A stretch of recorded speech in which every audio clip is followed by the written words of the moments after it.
Emotionally Unavailable. Okay, welcome back. Thank you. I didn't really look at settings again really quick before. I think everything's fine. Okay, Julia, it's so good to see you. I'm so glad that you're back. Can I just tell you, your social media is just such like this soft little sweet place in the internet. Like every time one of your videos pops up, I'm like, Julia makes me feel warm and fuzzy inside. Oh, that's so sweet. Thank you. Yeah, no, you're That so means a sweet. lot. Seriously. You're just such a calming force out there. I love that. First of all, how did you get over yourself to post the content that you do? Because I don't have a single problem posting clips of me having a conversation. I hate the other stuff. I hate it so much. I can't say I enjoy it. It's still a work in progress. Okay. I guess it's kind of down to looking at that if I speak up, if I show up, then it can help someone. And if I've got something that can help somebody else, then I kind of owe it to them to show up and do it. That's not to say it's not uncomfortable, but Yeah. whoever So grew you from their are still comfort zone. struggling with discomfort but you do it anyway. It's the only way to grow, isn't it? I mean, Yeah. the first time I ever did my podcast, I was shaking so badly. I Oh. was so scared. And it's only through showing up and doing it again and again and again and again that it's become totally fine. So everything is all about how often you show up for yourself. I feel called out. No, I'm just kidding. Okay, but let me say this, because this has been the thing that I've been struggling with when I'm doing solo episodes, is fighting this inner critic that says, like, people aren't interested in that from me. And I don't believe that really, but it's like a constant battle when I'm recording to tell myself like, shh, I don't know why that particular thing. And I think it's just, that's where my insecurity really is, me coming up. I'm not a great creator. I mean, I'm just not, like, deciding what to talk about and talking about it in a succinct manner. That's not really the best. I say that, but I can do presentations fine. But I guess I just feel different doing a solo episode or creating content just for the sake of creating content, you know? But I really battle that. you're not creating it just for the sake of creating it, are you? You're creating it because somebody out there needs to see it or hear it. Yeah. And there might be people that say, what you're saying isn't relevant, I don't want to hear it. And they are free to not listen. But also, there will be people who are saying, I really needed to hear that today. And That's even so if that's true. just one person, then you've acted in service of others. That's true. That's true. That is definitely not the mindset I have had about this. You are very right. So then how do you honestly not care if your video doesn't get very many views or good feedback?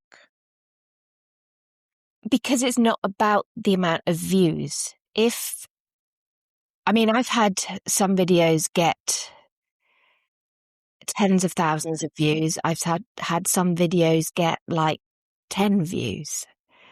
And in the tens of thousands of views, who watched it to the end? Probably very few of them.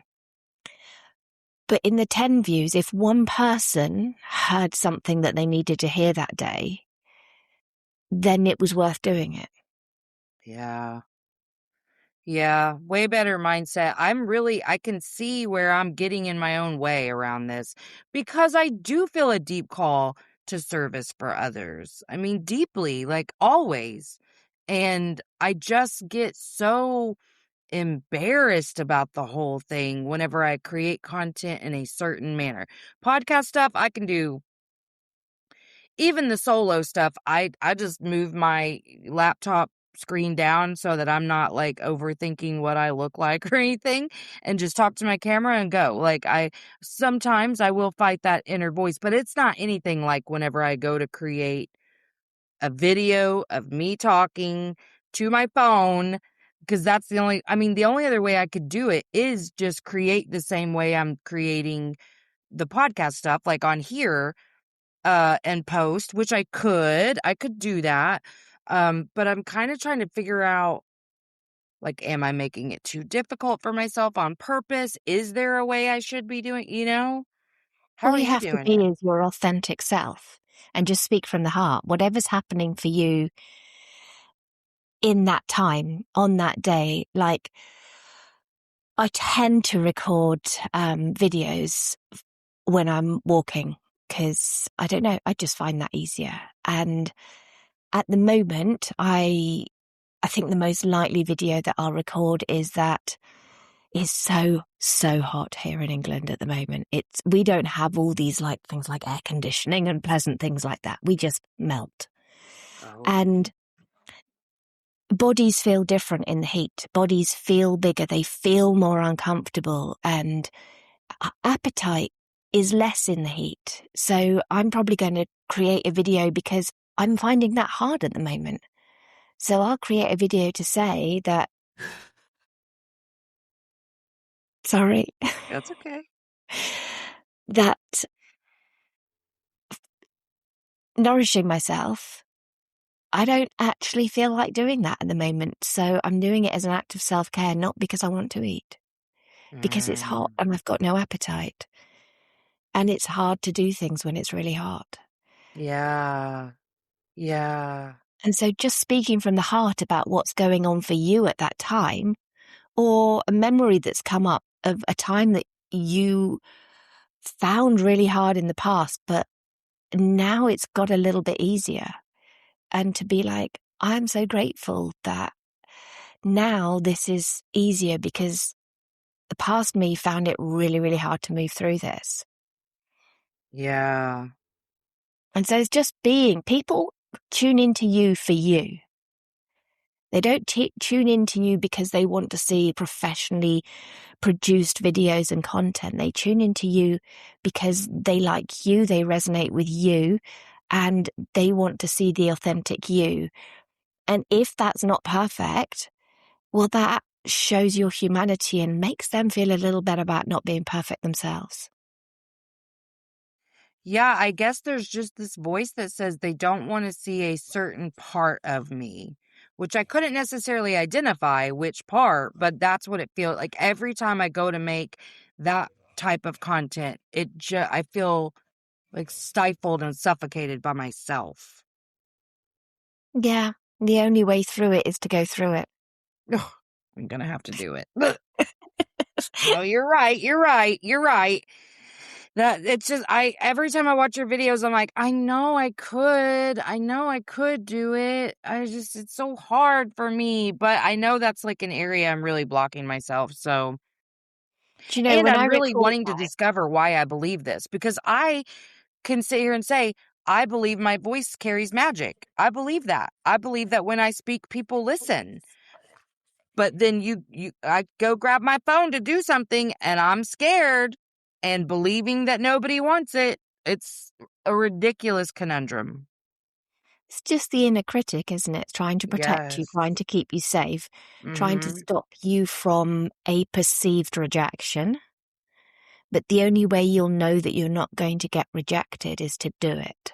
Yeah, you're right. I'm going to make And when I myself do it. record most of my videos, as I said, I normally do it on my morning dog walk.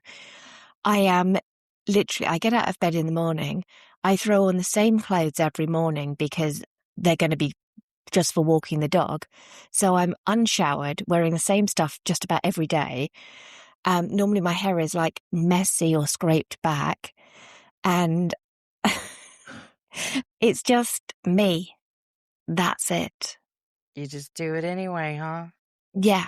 And absolutely, did I have that voice? Yes.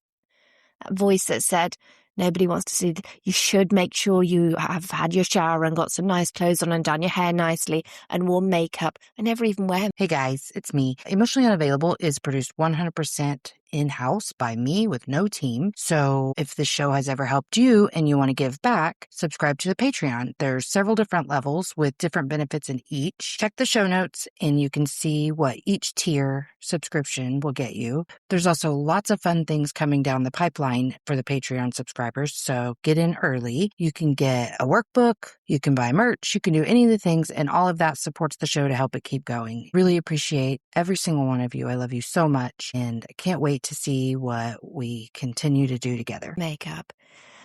Yeah. And yet you're like, I should probably wear makeup for this. Yeah. And Yeah, no, which would be absolutely a barrier to getting it done. absolutely. Yes. We can Yeah, I delay can see and where I'm delay and creating the delay. barriers for myself to feel safer. I can definitely see that. Yeah, we just have to get out of our own way.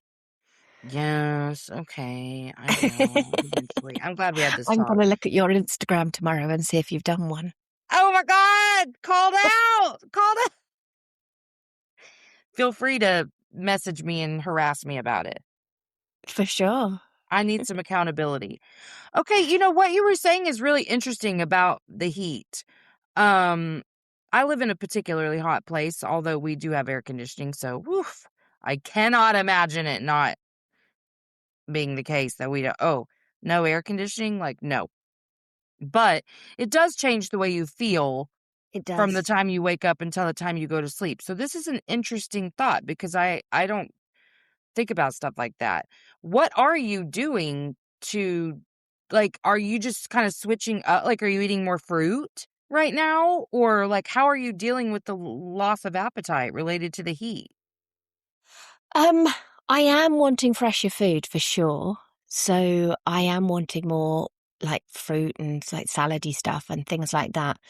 But because of my history of anorexia and because I know that my body also needs carbohydrates and fats and proteins, I will include those as well. So I might enjoy a really nice fresh salad and I might have some bread with it and some like avocado and some chicken and stuff like that to make sure that I'm ticking all the boxes that I know my body needs. So I'm having what I want and self-care.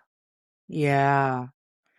How are you dealing with that physically? Are you seeing any, like, is it just the reduction of appetite up until you eat and then you eat and you're okay? Is that what you're experiencing right now? Like, your brain tells you I don't want food, but it's not rejecting the food when you eat it.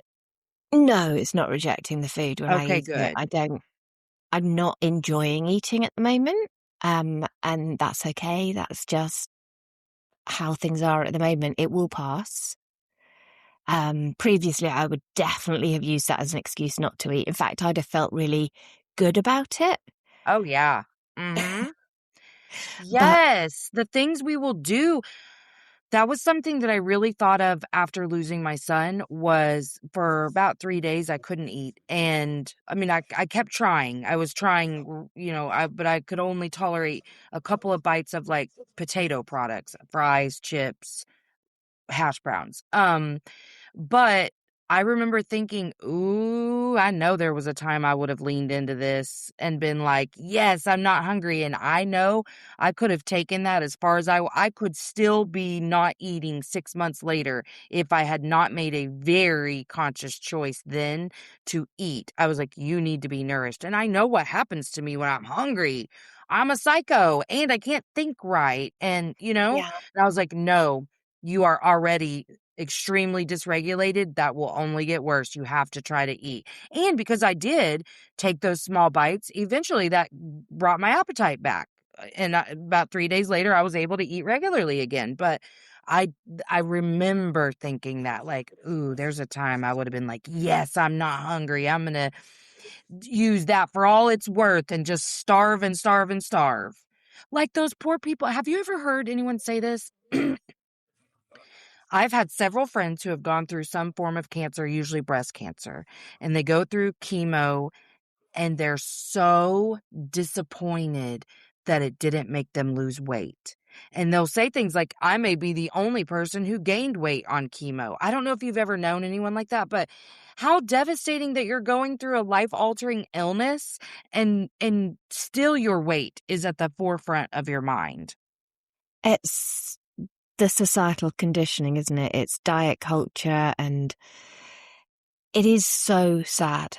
I think particularly as women, we are taught from so young that our bodies define us. Mm-hmm. And it's not actually true. I mean, Yeah. I'm in a very different body than I've been in for most of my life. And all the things that my brain told me, which a huge amount of them were picked up from diet culture, all Mm-hmm. these things that I was scared that would happen when I gained weight, like the rejection, the hate, the not being able to be part of things, everybody hating me, not a single one came true. Yeah. And in actual fact, I am so much more connected to people because I'm able to be present and I'm nourished. Yes. Yes. The food noise when you're starving yourself. I mean, I know you, and the last time we talked, you you said some of that wasn't as hard for you because you are like biologically predisposed to Hmm. be anorexic. You still get Um, food noise. You you don't. do. It's not that you're necessarily wanting food, but I baked every single day. I spent hours baking. I cooked elaborate food all the time. I would throw dinner parties all the time. I needed to be around food, even though I didn't eat it. So the noise of food, the constant planning, the negotiating, the calculating, it's always there, regardless of what eating disorder you're in, or even if you're just on a diet, Oh the food God. noise is always there. You know what you just made me think of is when I did keto, which was the worst thing I could have done for myself, but I did it and felt I so did that proud one. of myself. Um, I noticed that I had an impulse to buy mostly sugary foods because I'm like just as I love sweets so much.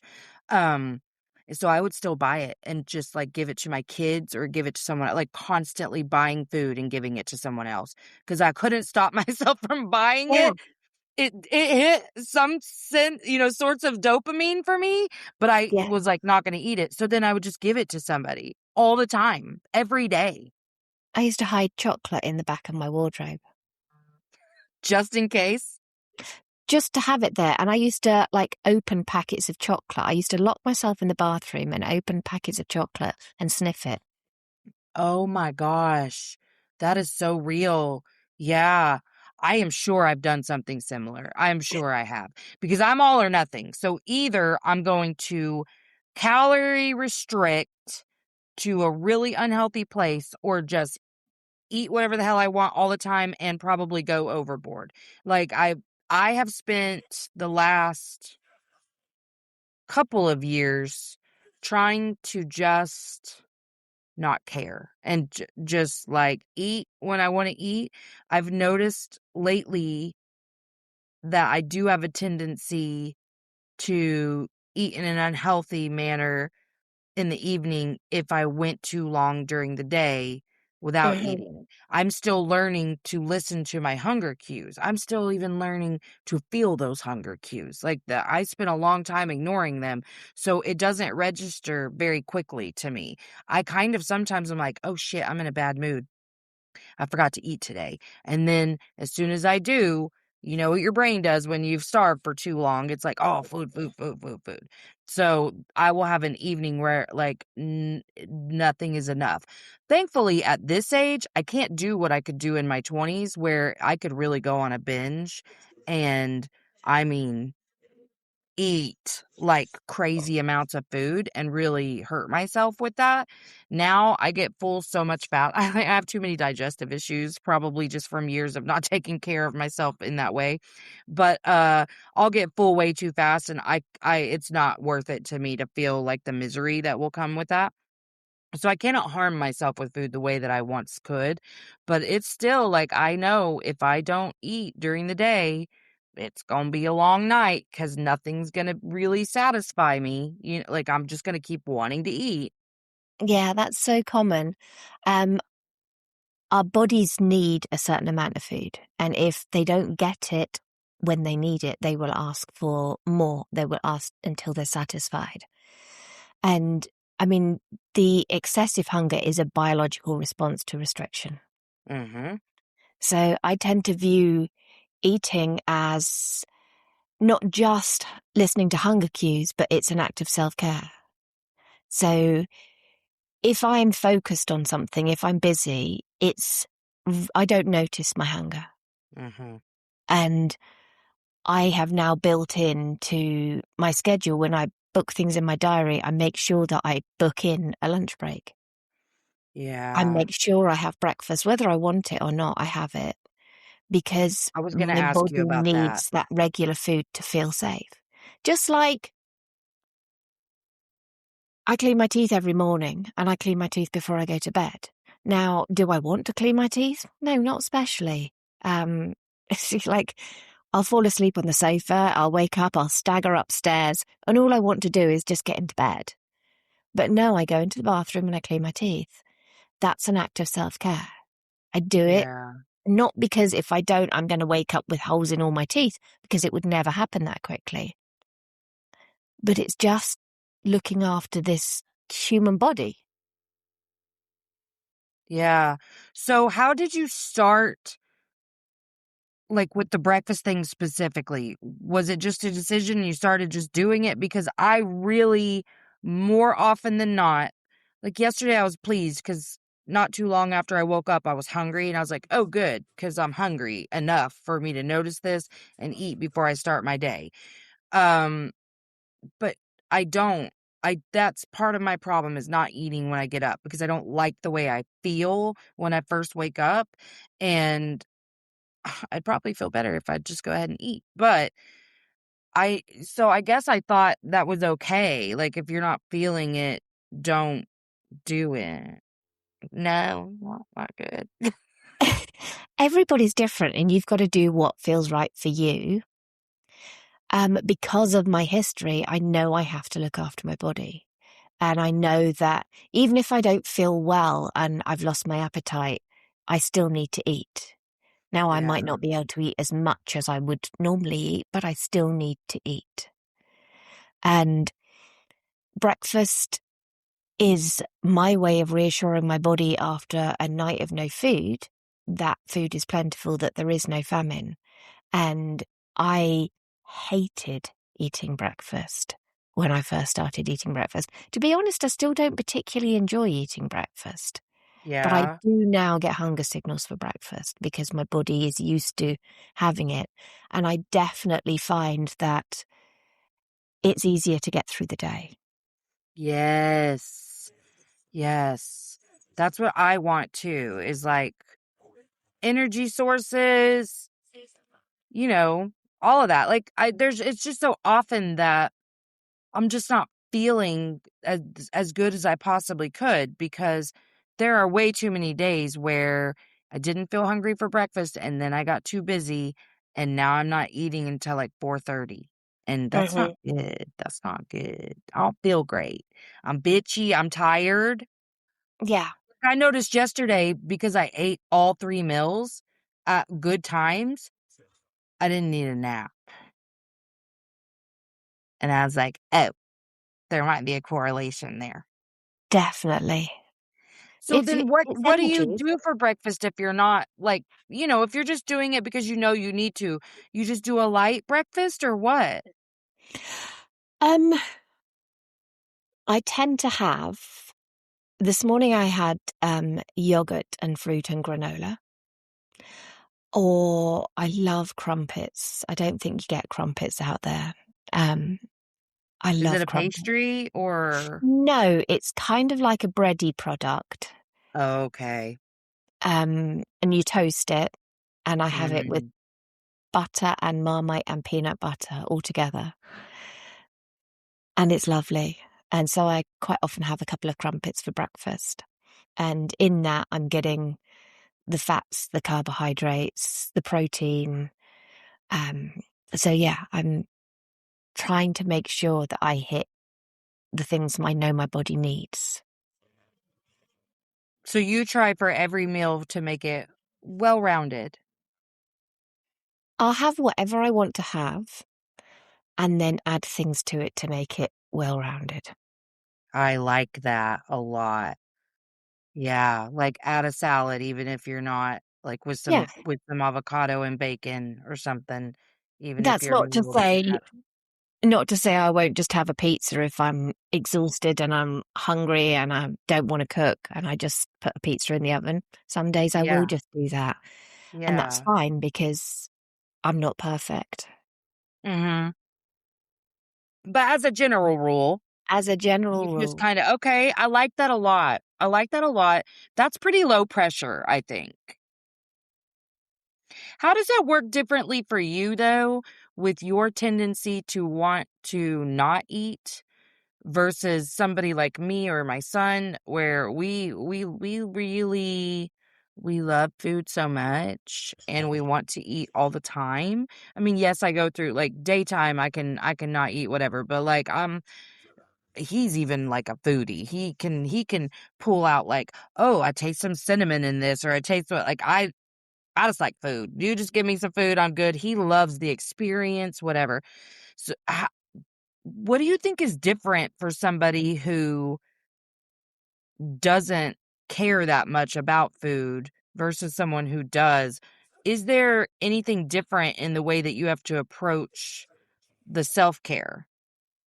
I don't think so. No, I think that if somebody, say, struggles with eating a lot in the evening, then they definitely would benefit from having breakfast, probably a snack, lunch, a snack, and then dinner.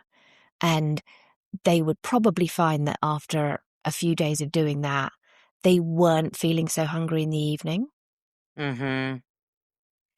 Um, and yeah, just having, when you have, like loads of people say, oh, I couldn't have that because if I had that, say a packet of crisps, chips to you, um, if I have a couple, then I'm just going to eat the whole bag.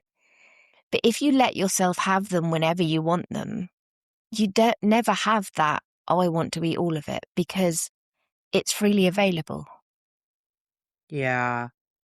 It's when you say, if it's when you label foods good and bad and make yourself morally wrong for eating certain foods. I mean, food is food. Mhm. It doesn't have any morals. Right. Right. So Yes. when I first started recovery, I ate so much chocolate, so many chips and fries and pastries and sweet things. And because that was all the stuff that I hadn't allowed myself to have. That was all the food that was scary to me. And I really wanted loads of it. But now, because I allow myself to have anything I want whenever I want it, I I had 2 squares of chocolate last night. That was fine. That was enough. I didn't want any more. Yeah. Mm. I can't remember the last time I had chips. Maybe a week or so ago. Wow. I And love. it's not stuff I really want all the time, but it's there. I can go and get it. I can have it whenever I want it. But Yeah. I don't give it any morals and I don't restrict it in any way. If I wanted to go and eat a packet of Oreos, if I had some in my cupboard, I could go and eat the whole packet. And that would be totally okay. I wouldn't be morally wrong for doing it. But the likelihood is if I even liked Oreos, if I had some in the cupboard, I would probably only want like 2 or 3 or maybe 4. And that would feel like fine. I would be not wanting anymore. Yeah. because they're freely available all the time. Yeah, I think my problem is because I was picturing myself grabbing cookies, and I have very specific memories attached to cookies as a child because we had a cookie jar, but my 98-pound grandmother just never, she wanted you to enjoy the cookies but not too much. Like, and not because of anything other than, being overweight was the worst thing you could be in her eyes pretty much. Mhm. And I remember binging on cookies as a 5-year-old because I would go to grab the 3 that felt natural to desire and then not be able to walk away from the cookie jar because I was going to sneak these 3 into my bedroom as I was off the kitchen. Um, but then as I go to walk away from the cookie jar, I'm like, oh, but I'm going to want more. And I'm shoving cookies in my mouth so that I still have the 3 in my hand for when I go to my room. And that is a practice that I have done my whole life.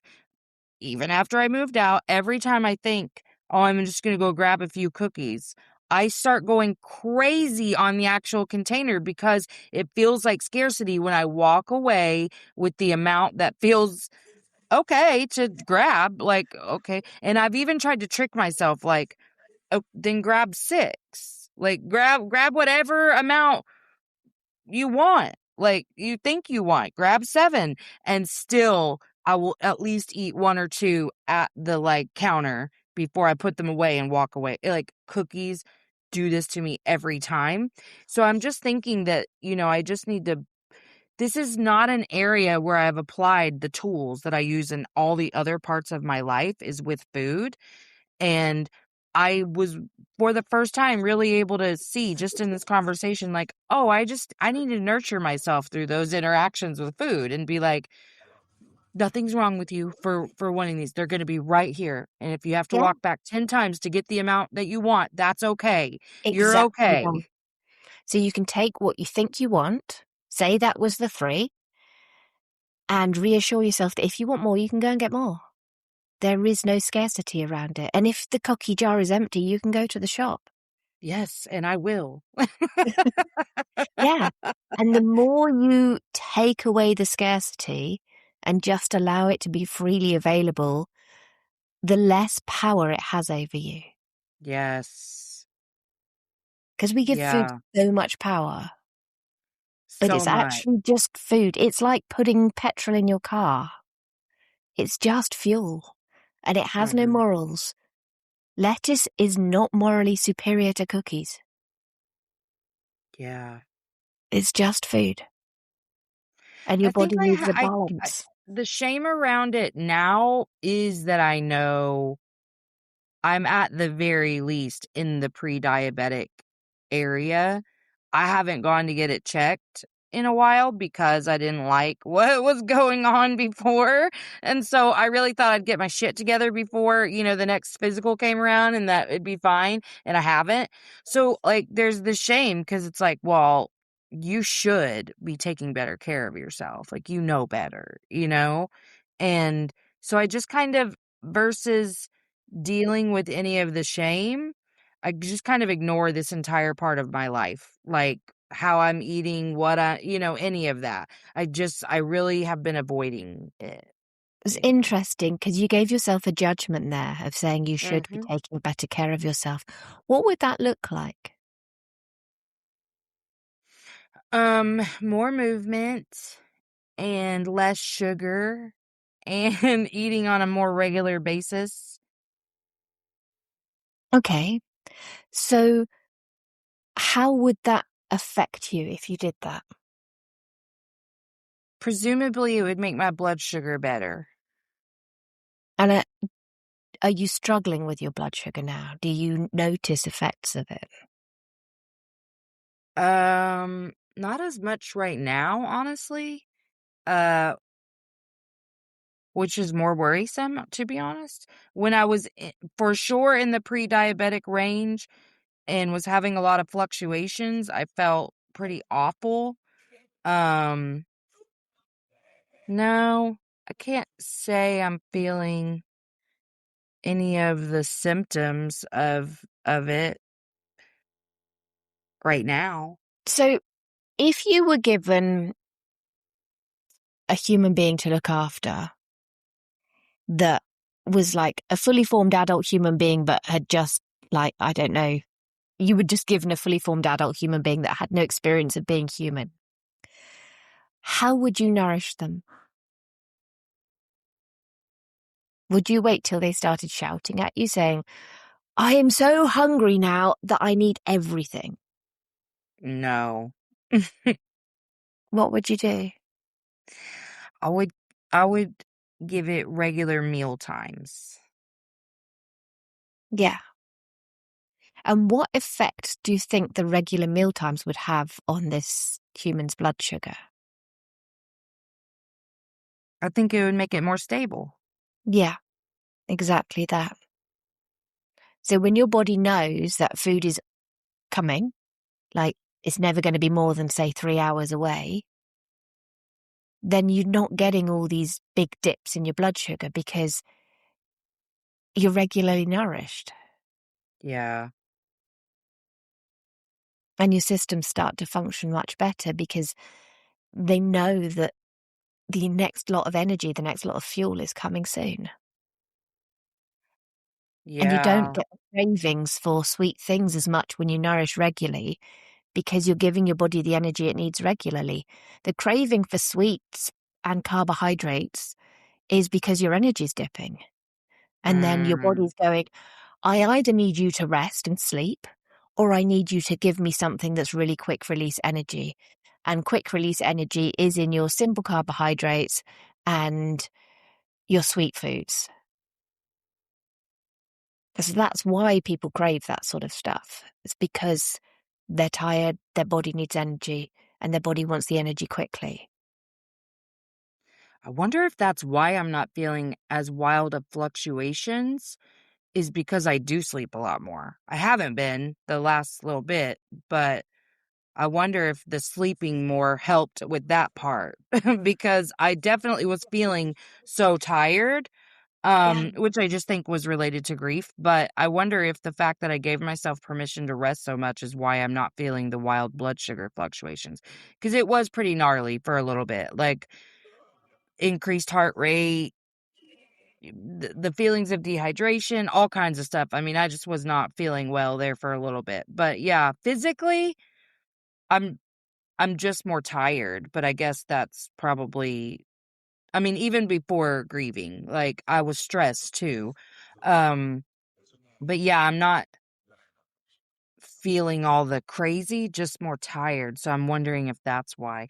But I think the programming, I can eat more regularly. That is literally the easiest thing I can do. The reason I'm not is because there is something in me that says if you're not going to eat healthy or you're just going to eat all this shitty food, then you shouldn't even try in that all or nothing thing. You know what I'm saying? Like if I'm not going to eat three times, my regularly scheduled meals every few hours, whatever, and then be like sweet potatoes and refried, like whatever, good carbs, whatever, like not sugary, then it feels like I'm not making any healthier of a choice than just eating whenever. Which I know logically is not true, but I'm like some of the programming is getting like I can hear it now in this conversation, whereas I I'm sure that I was somewhat aware of it before, but again, I avoid anything related to food and health because I don't like confronting it. But I'm definitely recognizing like I know logically that's not true. Eating more regularly, period, is better than what I'm currently doing. Mm-hmm. It's interesting because it seems like there's shame around looking after yourself. I mean, let me think about that.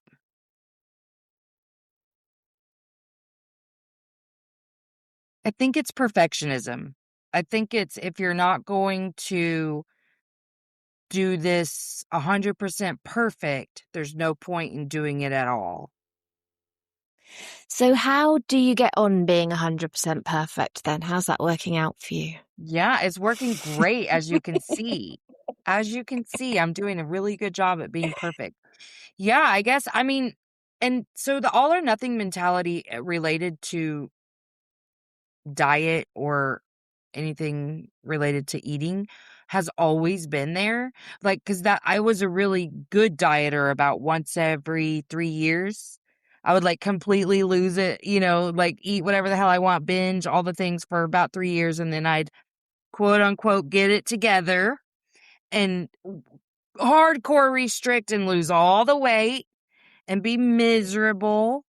And then that would last less than a year usually. Like I'd lose the weight and then sustain that for maybe 3 months, if that, and then slowly start gaining the weight back until it was a really fast process.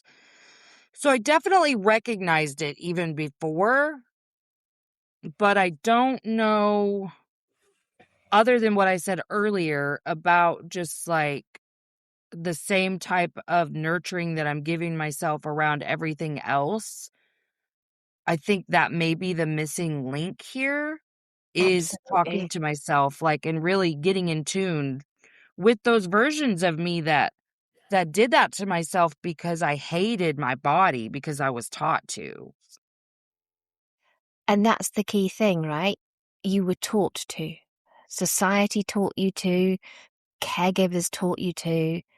And you just said yourself that you were amazing at dieting. You lost all the weight and you were absolutely miserable. Mhm. And we live by this belief. Society teaches us this belief that I'll be happy when I weigh this much. I'll be happy when Mhm. I've lost this weight. I fit into this size. But in your experience of life, every time you've done that, you've been miserable. Mhm.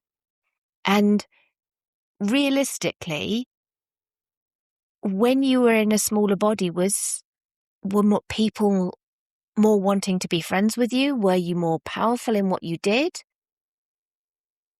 No, I mean the only thing I can say in semi-positive vein about whenever I was in a smaller body truly was that was kind of the only way I was able to validate myself. That was the only intrinsic validation I could get was, look, you stuck to a diet, because Mhm. there was a lot of shame around that, about not being able to stick to a diet, because that was part of the programming.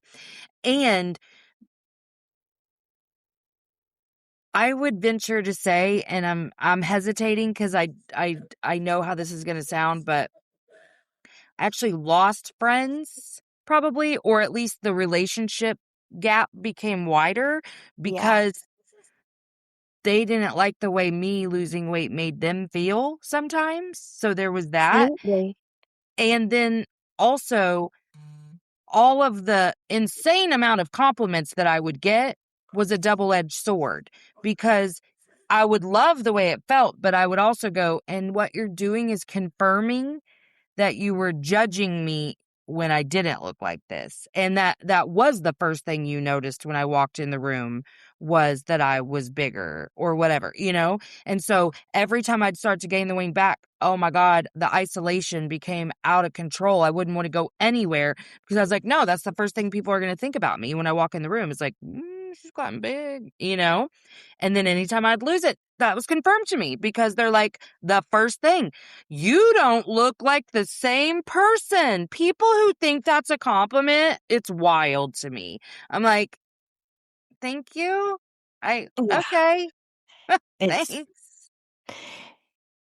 is never a compliment if you comment on how somebody else's body looks. Mm-hmm. Ever, because you have no idea what you're validating. You could be validating grief. You could be validating an eating disorder. Yeah. Um, I had somebody I knew who was talking to me and saying, "Oh, have you seen so and so? She looks amazing. She's lost over half her body weight. Um, Mm. she did lose a child, but it's a Oh. silver lining, isn't it?" I'm like, no, No. No, how can you even say that? That is horrific. And we don't Yeah. know what we're saying when we comment on somebody's body. If you want to compliment somebody, tell them something nice about them. Tell them that how you feel when you're with them. Mm-hmm. I saw a lady, she was like a ray of sunshine. She was wearing this just such a beautiful floral dress. She wasn't in a societal expectation perfect body, but she looked so happy and she was literally shining and her dress looked amazing. I did not know her. And I just said, I hope you don't mind me saying, but you look so beautiful in that dress and you're just bringing joy to walking down the street. And she was so happy with Oh, that. that's so sweet. And if we tell people nice things about them, they're going to feel good. You don't have to talk about people's bodies because you have Exactly. no idea the reason why they're in the size body they're in. Yes. Just like I remember I had a friend whose daughter has a seizure disorder. And when she was really young, one of the medications she was put on changed the way her brain received hunger cues. Like it never shut off. Mm-hmm. And from then on, like she put on a massive amount of weight. And from then on, it's that's just something that she's had to deal with. And I remember the shame that my friend felt all the time because she knows how she used to judge parents whose kids looked overweight, and she did receive some comments about it, but you have no idea why you're exactly right, why anybody's in the body that they're in, and I have made it a practice over the last at least 6 years, don't comment on people's bodies, period. And I've had friends kind of resistant to that because they're on their latest diet and they Yeah, want me to same. say something so bad and I won't. But having a daughter changed everything for me. Like no one's allowed to say the word fat in my house. Like we just don't talk about bodies in that way ever. And that's another thing friends have been resistant to. I won't let them talk about their diet in front of my daughter. Like, you cannot have this conversation about being unhappy with your body in front of my child. And you would be surprised how much resistance I have gotten around that. Yeah, and good for you. You are obviously bringing your daughter up to be body positive, which is I'm trying fantastic. my best. I'm trying my best. And that's the thing that will bring out, like, it's shown me so much of the way I was raised. Mm-hmm. So much. Like, It I think that's maybe part of what I'm avoiding too, now that I'm talking about this, is addressing how painful it was to grow up with those experiences. I mean, like, if I just think about it, I think I've dealt with that stuff as part of all of the other healing that I've done, but really I haven't done enough work around this because it was very painful. And I think because so many other things were quote unquote so much worse, I just assumed like this is an area I've addressed, but I think definitely not. I've definitely not addressed fully how painful it was to grow up with someone who was naturally fucking anorexic. I mean, truly, she was. And then she smoked so much and drank coffee all day and cared deeply, I think, about being this skinny person, and just couldn't understand a body like mine. Could not. And when I got stretch marks in middle school, the disgust on her face, I will never forget that. Like, it was awful. It was the most awful feeling, and I just, like, wanted to hide in shame. Like, those were very painful experiences for me, and I think that's probably what I'm avoiding, and I need to nurture those versions of me and reassure them Yeah, the way I do around everything else, because I yeah. do want to take care of my body. I do. I just keep lying to myself and saying, if you're not taking care of it in a certain way, then you're not taking care of it at all. It sounds like perhaps you know how to take care of your body in a loving and compassionate way, because it sounds like you do that for your daughter. Mm-hmm. So you can do that for you. You already know how to do it. Yeah. Can't do it perfectly.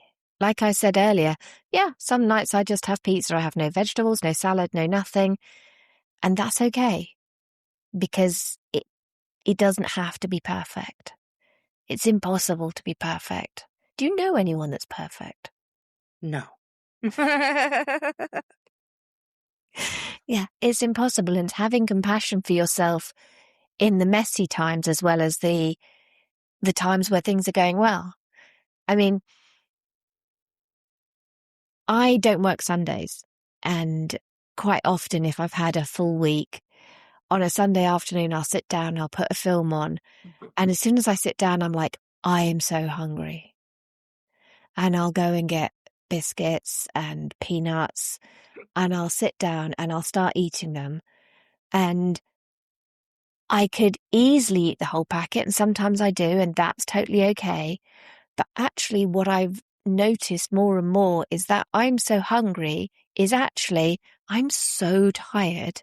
And this is the Mm-hmm. first time I've sat down, and normally I'll eat some sweet foods or carbohydrates and then I fall asleep. And it's just my body saying I need energy or sleep, one of the two. Yes, I noticed this really the strongest I have in a very long time. Early last week, I didn't get near enough sleep. I had a fitful night's sleep, right? I woke up exhausted. When I went to have a snack, I was so tired that, like sometimes that signal gets crossed of like, Yes. yeah, that happened. And I just kept eating to the point of like, Melissa, like, I do not feel well right now. And then I had to, like sit around enough for that to digest and whatever. But I was like, oh my God, you have to go work right now. And you have eaten so much. Like, how are you going to like be not distracted by how terrible your tummy feels? And it had been a long time since being tired that signal got crossed and it was like, no, I'm hungry. But I didn't realize that's supposed to happen, that your body is saying either or, you got to do something. Yeah, if your body needs energy because you're tired, you either have to give yourself food or you have to rest. Or both. Okay. Wow, I didn't know that. I did not know that.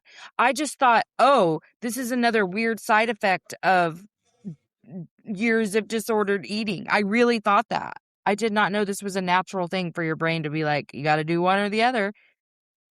That actually makes me feel better because shit, if I don't need an excuse to take a nap. So if I can, I'm just going to take a nap, like, Right. and I should have that day. It was a weird day and I would have, but there was too much going on. But okay. And this actually helps me so much because when I can know something's biologically normal, it just removes stigma from my own thinking. Yeah. There's so much noise out there about Mm-hmm. all the shoulds, all the judgments, all the things. But we don't need to do what society tells us we should do. We just need to do what's right for us, what feels good for us. If you're somebody Yeah. that wants to eat lots of vegetables and sushi and all those sorts of things, go for it. Enjoy it. If you're somebody that wants to have a burger and fries, go for it. Enjoy it. If you want to look after your body, add a bit of salad, but don't deny yourself the thing you wanted. Yeah.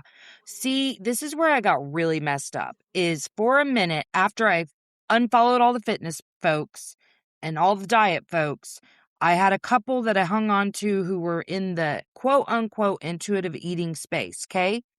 They were still giving me rules though, and It, acting as if it was going to be biologically natural for me to intuitively want XYZ. And I'm like, Well, I sometimes do, but I more want fried food and sugar, you know? And so I was like, what am I doing wrong that I can't like even do intuitive eating correctly? I mean, logically, that's not my thought, but I know subconsciously that's what I was like. I'm Yeah. so bad at this. I can't even eat intuitively, you know? Moralizing food. That's a huge, Absolutely. Yes. Yes. that is Yes. a huge thing. And intuitive eating as a concept is great. Letting your body guide you is fantastic, but it can become full of rules and the hunger fullness diet. And Yeah. quite often, when we're hungry, when our stomach's like rumbling and we're really feeling hungry, that's our body actually shouting, like, why didn't Yeah. you give me food an hour ago? Yeah. Yes, and that's if I were going to like stick by the way my brain perceived intuitive eating instructions, I wasn't going to eat until I received the yelling. Yeah, but why would you want to make your body have to scream and shout? Exactly. Yes. And like you saying you eat breakfast whether you feel like eating breakfast or not is kind of revolutionary to me. It's not, honest to God, it's not the first time I've ever heard it, but I'm hearing it in such a different way that it's kind of wild because I'm like, "Oh, it's okay to just, like, do it because that's what your body needs." But, like, Yeah. interpreting intuitive eating in the way that my subconscious did, it would never let me eat breakfast if I didn't feel like eating. Hmm. I That's do it as an act wild of to me. self-care. Yes. And I've never been taught that like, you do this because it's good for you, even if it's not, quote, unquote, "good foods." Eat something. Like, even if it's not the what your dietitian would be like, "This is the well-rounded whatever." Eat. Just eat because your body needs it. Yeah. Wow. I'm serious, like, it's not like I've never thought these things, but having the whole conversation and applying the other learning that I've had over this last couple of years, it really does reframe this entire conversation for me. It it's revolutionary, seriously, because I'm like, "Wow, I really can just, like, put each of these pieces together. No moral assignments on the food, whether it's gonna be good for my blood sugar or not. It's not gonna be good either way if I'm skipping a meal because I whatever, like, Or if you're I need shaming to eat." yourself because you had Yes. the food, that's gonna make your body filled with stress hormones, which is actually gonna contribute far more to ill health than anything you put in your mouth. Mhm. Mhm. Yeah, and that's what I kind of want. I am genetically predisposed to type 2 diabetes through family stuff, and I had really bad gestational diabetes. So I know that taking care of my body in a certain way is, and I am noticing some stuff, like some swelling in my left foot that happens far more than it used to. I'm noticing that like my body's not liking what I'm currently doing, but I think it's so much related to what I'm currently doing is not having scheduled meal times. Mhm. And I think if I can get past the perfectionist point and literally just eat at prescribed times, start there, and if it never changes from there, at least I know that I ate at the prescribed times. Even if I never ever get to a place where I'm willing to add the healthier stuff or whatever, at least that's one big change, eating at prescribed times. It's And that I can feel fine about that. it's making your body feel safe. Yes. We were given Yes, 'cause one this is job the when we were thing. born, is to look after Yeah. our human. Yeah. 'Cause that I've never gotten past the scarcity mindset with food, ever. I can feel that in my body while I say that, in a Mhm. way that I've not ever felt that connection before.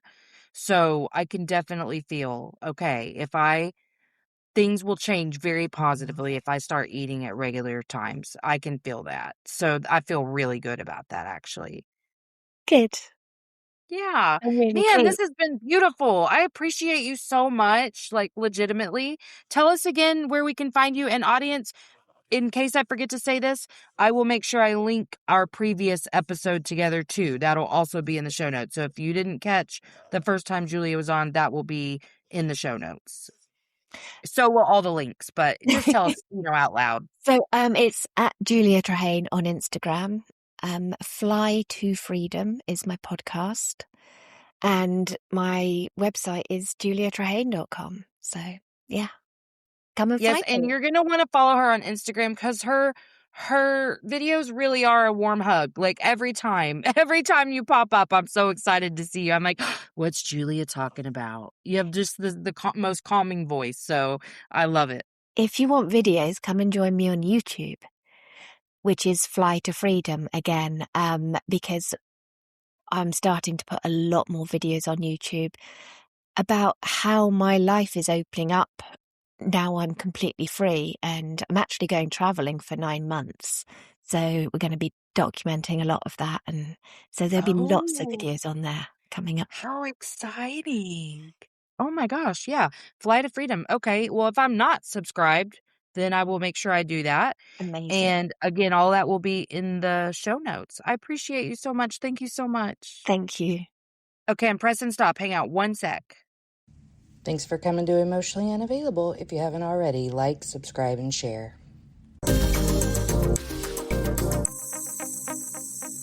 Emotionally unavailable. All right, that's it from me. So make sure that you check out the show notes for links. And until next time, let's all just keep swimming. INDEPE and cut.